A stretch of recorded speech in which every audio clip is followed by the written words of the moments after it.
bags. You have bags of bags collecting bags. Must be your bag because you have bags with nothing in them except bags. Full of bags inside of which are other bags. You have enough bags for life for 100 lifetimes. If there was a price for the total number of tote bags, you would totes have it in the bag. Don't know why you need so many bags when all you ever put in them are other bags. ये poem है British poet और writer Brian बिल्स्टन की, जिसे हाल ही में केंद्रीय मंत्री और राष्ट्रीय लोकदल पार्टी के अध्यक्ष जयंत सिंह चौधरी ने अपने सोशल मीडिया पर पोस्ट किया है और प्रियंका गांधी के बैग पर तंज कसा है। नमस्कार, मैं हूं पूनम ऋतु सेन और आप देखना शुरू कर चुके हैं एशियन न्यूज का digital show the digital angle. दरअसल कांग्रेस सांसद प्रियंका गांधी के बैग इन दिनों सुर्खियों में बने हुए हैं।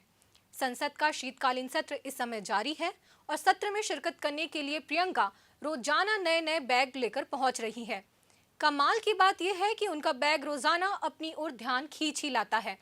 चलिए इस बैग पर हो रहे पॉलिटिक्स पर हम एक बार शुरू से चर्चा करते हैं। दिन 10 दिसंबर, प्रियंका संसद में गौतम अडानी पर अमेरिका कोर्ट में लगाए गए अभियोग के मुद्दे पर प्रदर्शन में शामिल होती हैं और उनके बैग पर पीएम मोदी और अडानी के कार्टून बने दिखाई देते हैं। दिन 16 दिसंबर, प्रियंका के इस बैग पर फिलिस्तीन के प्रतीक चिन्ह, कैफिए, तरबूज, जैतून की शाखा, फिलिस्तीनी कढ़ाई, शांति का प्रतीक कबूतर बना दिखाई देता है।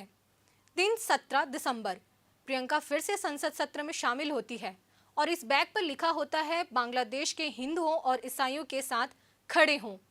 इस पर मुट्ठी बांधे हुए 2 हाथ और उड़ते हुए पक्षी बने हैं। हर दिन इन बैग्स पर बवाल होता है। सत्ता पक्ष से लेकर विपक्ष तक बैग पर सियासत देखने को मिलता है। भाई राहुल गांधी भी पीछे नहीं हटते।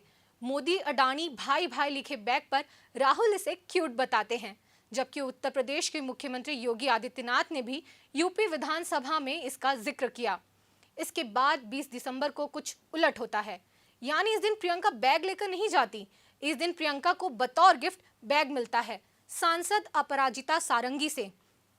इसकी खासियत यह है कि इस पर 1984 लिखा हुआ दिखता है, वो भी सांकेतिक रूप में खून से लिखा हुआ। खास तौर पर यह उन घटनाओं की ओर इशारा करता है जो 1984 के सिख विरोधी दंगों से जुड़ी हुई हैं।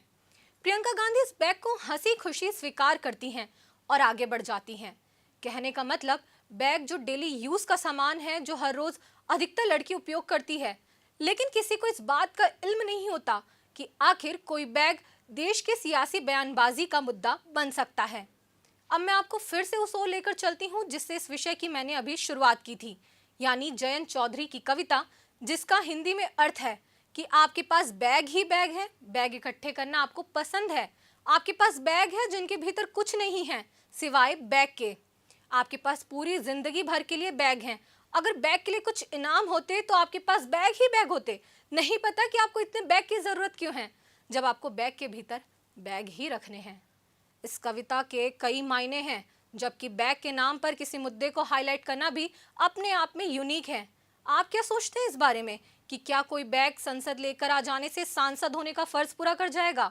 क्या बैग गिफ्ट करने से उस मुद्दे को याद दिलाकर फिर से कोई नई बात सामने आएगी, या फिर पक्ष में बैठी सरकार संसद सत्र में ऐसे गंभीर विषयों पर चर्चा करने से बच रही है जिसे बैग के माध्यम से जताने की जरूरत आ पड़ी है? आप भी अपने विचार रखिए और हमें कमेंट सेक्शन में बताइए।